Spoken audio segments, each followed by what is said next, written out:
Tucked beneath the steps of the Nature Center at Steele Creek Park is a 2-story skeletal replica of a giant ground sloth, scientific name Megalonyx jeffersoni. To visitors, it represents the massive Ice Age creatures that roamed the region several thousand years ago. To a group of close-knit volunteers who call themselves the Friends of Steele Creek Nature Center and Park, the exhibit represents the culmination of decades of brainstorming, planning, fundraising, and hard work to create a nature center that tells the fascinating story of Steele Creek Park. It really is amazing what this Friends group has been able to accomplish. One of the things that I'm so proud of, even before there was a nature center here, this group that would become the Friends of Steele Creek Nature Center and Park, they were already active, and they had this relationship with the city of Bristol, Tennessee. And you can really see that synergy, and that relationship has only gotten stronger. Realizing that Steele Creek was something truly special, a community gem, city leaders in 1996 appointed a 10-member committee to create a vision for the park's future. What they couldn't have known then, however, was that this grassroots committee would draft an ambitious blueprint for Steele Creek, and then, through a creation of the All-Volunteer Friends organization, began whittling away at a long list of impressive goals. Among those leading the effort was Sonny Shermer, borrowed from the city's Parks and Recreation Commission to assist the Visioning Committee with its important work. She became a founding member of the Friends Group in 1997, and continues today to serve as a member of the Friends Board of Directors. Robin Fire Robin, a family practice physician with a passion for the outdoors, has been with her throughout the journey. Together, they are credited with keeping the group on task for nearly 30 years, recruiting new members with a similar can-do attitude, and tackling projects to preserve the park and enhance the park experience for those who visit. Early on, we worked very closely with Kevin Hammond, was the Nature Center manager, naturalist at the time. We worked very closely with him, largely on things like the trails in the park, as well as a little bit of work in and around the Nature Center itself. I remember particularly the working on the trails. We did quite a bit of maintenance, upkeep, improvement of the trails, including putting in a large bridge on the Lake Ridge Trail that is still there. It's one that was badly needed, and we were happy to be able to both get the grant support for it as well as the labor that volunteer labor that we used to put that bridge in. Another trail on the Fox Ridge area of the park, our volunteers had to reroute for a variety of reasons, but we did a lot of work rerouting that trail. A lot of the work done in the early days in the park were done by Friends members or board members or friends of friends because a lot of physical labor was needed, and we just didn't have volunteers coming in off the street to do it. So yes, a lot of the physical work. We built bridges, we planted the trees in the arboretum, we registered the arboretum, we did trail maintenance and trail movement, and in coordination with the city, because we couldn't use power tools, but the city could. So coordinating those kind of things we did with the city, but we provided the manual labor that went into it. The Friends also formed a land acquisition committee to protect the perimeter of the park, ultimately acquiring about 3 acres just off Skyline Drive to expand the natural areas and protect a rare breed of fish known as the Tennessee dace. A mile-long walking course with stretching equipment was established in the developed area of the park, and information kiosks were created to assist the public with maps and park information.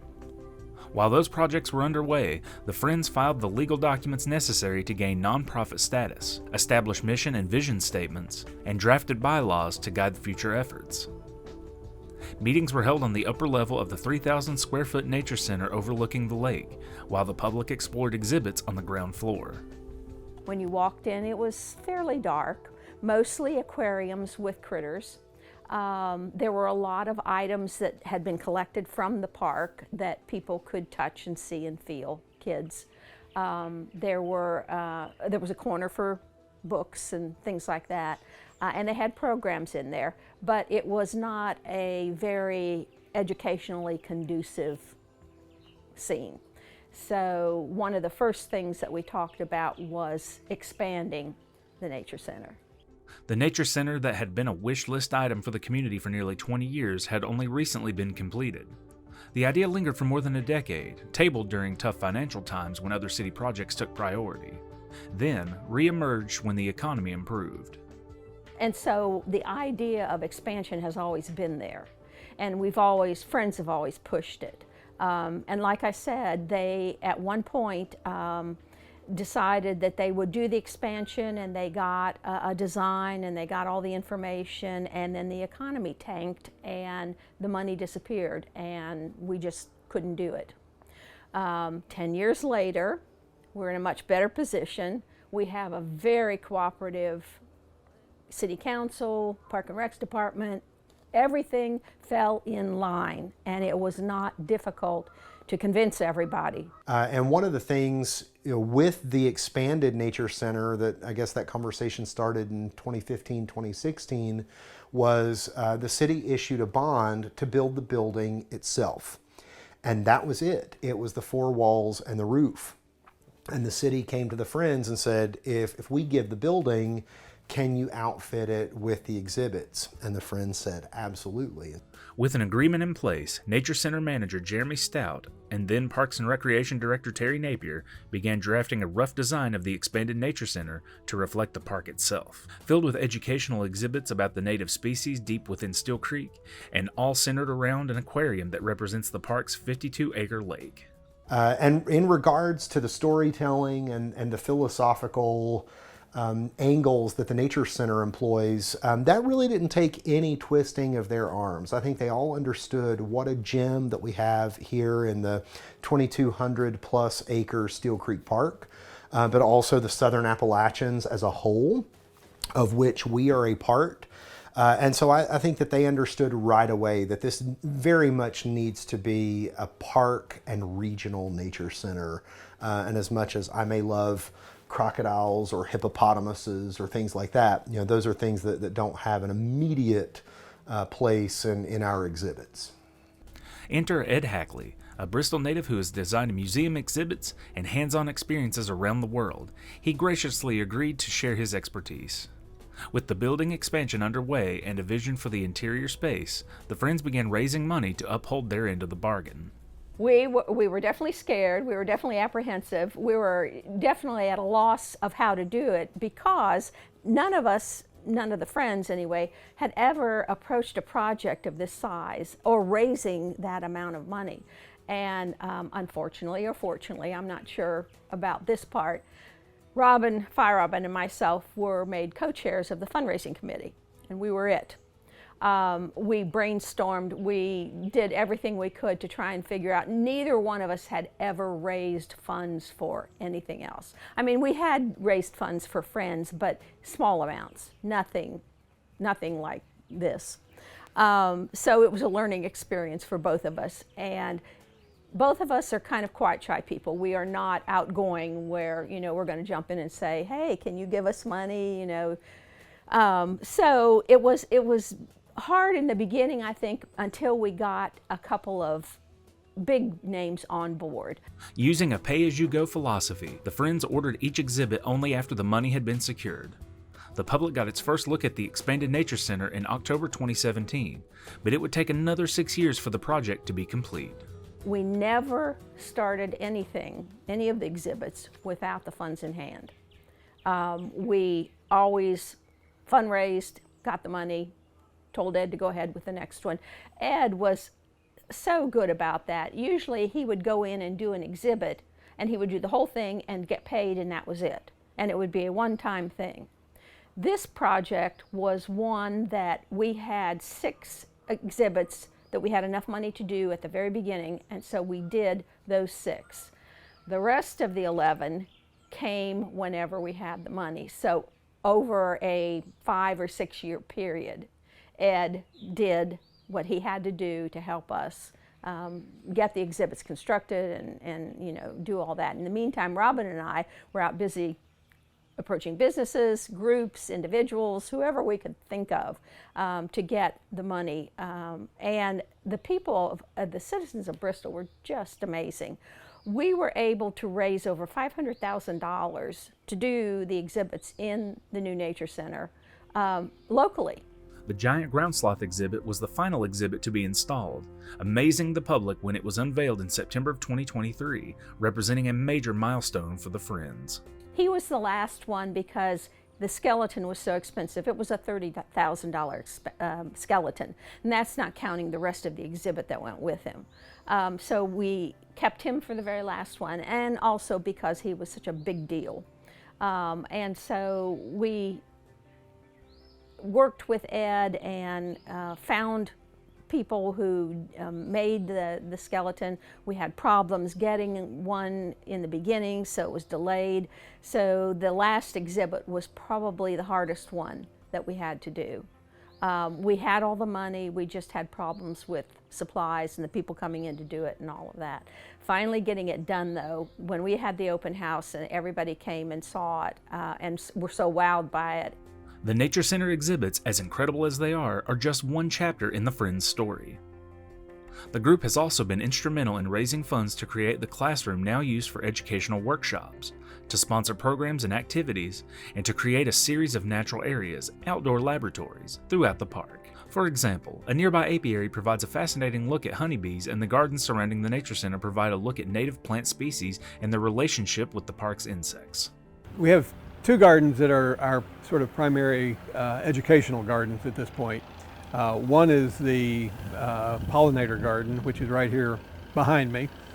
And it is focused primarily on attracting pollinators of all sorts, bees, butterflies, ants, other kinds of pollinating insects. That and then our native plants garden, which was originally billed as a wildflower garden, were both largely the result of efforts by Sharon Foster, who's one of our longtime board members. Visitors are free to explore by themselves or join in a long list of activities that are sponsored by the Friends to bring the community to the park. Harvey Anderson, an Appalachian thru hiker and Friends board member, leads weekly hikes along the park's 25 miles of walking trails, and Nature Center staff members also share their expertise through sponsored outdoor activities that are available at no cost to the public. The mushroom hikes and the insect hikes and all, those are run primarily out of the Nature Center with Nature Center staff. Mike Garton runs the mushroom foray, that he calls it, and he's very, very knowledgeable about these things. Again, there are some people out there, they don't know a lot about the topic, or if they do, they're not really sure how much they know. When dealing with mushrooms, it can be a rather dangerous situation if you decide that you're going to try them out if they're edible. But Mike is very knowledgeable. He takes people out, discusses their habitat, discusses how to find them, and it's just a real good interactive process with them, because now you're not looking at it on a web page. You're actually going out and you're actually seeing where they are, you're smelling the decomposing leaves, you're seeing the animals and the insects that are hanging out around. You're actually observing the ecosystem in its natural state, and it helps you develop a better understanding as to how these things live. In addition to planned activities that are open to the public throughout the year, Friends sponsors annual events that bring community members to the park. Trash Bash is held in the spring, coinciding with the National Celebration of Earth Day, and Wildlife Weekend, which will soon celebrate its 28th year, is held each October. The weekend begins with a keynote speaker on Friday night and continues Saturday with everything from nature-related crafts to hikes and workshops led by visiting experts. And every year we have a photography contest, and it's amateurs only, and we have an adult and a junior division, because we want people to go and capture nature through their eyes and what they see nature as, and then submit it. And if they win, there's a modest reward for that monetarily. But we also are very proud of them to come out and hone their craft. And so we put their pictures in the Nature Center on display for the next year until the next Wildlife Weekend. So we keep moving, trying to make it better and change it up so it's not the same old thing every year. Michelle Sparks knows how important these planned activities can be. A longtime Friends board member and past president, her active involvement with Steele Creek began with a bird walk in the park more than 2 decades ago. I had this free Saturday, and I saw in the paper that there was a bird walk at Rooster Front Park. And I always was interested in birds, so I said, oh, here's my opportunity. I literally went to Walmart and bought a little pair of binoculars. It was a Bushnell before I came to the walk, and they were just a terrible pair. I think they might have been $50 or something. And Larry McDaniel, who was a naturalist here at the park, was leading the walk. I got to the parking lot, and I just saw this guy looking in his trunk, and he had a whole bunch of books. And I said, are you here for the walk too? And he says, well, I'm leading it. Now, 20 years later, she coordinates birding activities for the Friends, and earlier this year was instrumental in creating a temporary exhibit about bird banding that honors the memory of Richard Lewis, a certified bird bander and longtime participant in Wildlife Weekend. Those who visit are introduced to Lewis's work and to the field of bird banding as a research tool. It's one more way to bring the public in and help the Nature Center staff meet its ambitious mission. The Nature Center, our program stands on a 3 cornerstones of education, conservation, and research.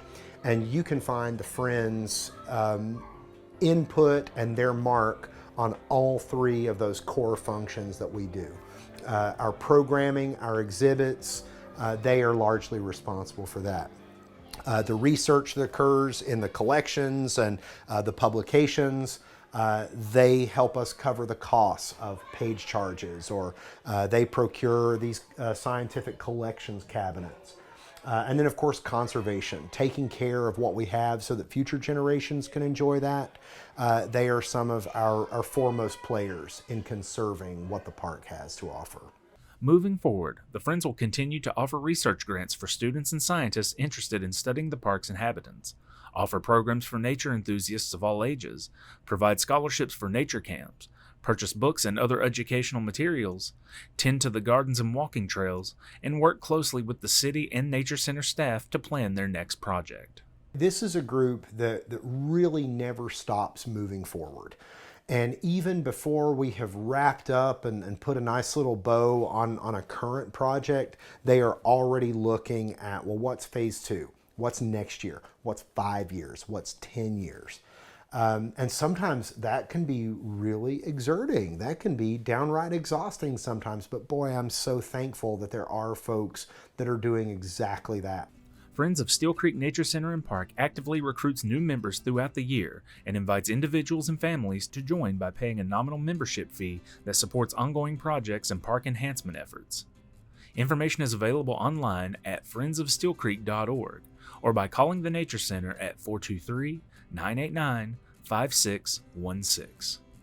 I love being able to participate and find the time to offer whatever talents that I have to this group, whether that's organization, whether that's support in some way, whether that's showing up, just showing up for an event, being on a committee, the events committee, being involved with the planning of Wildlife Weekend, being a member of this team. And I feel that that purpose just makes me a happier person.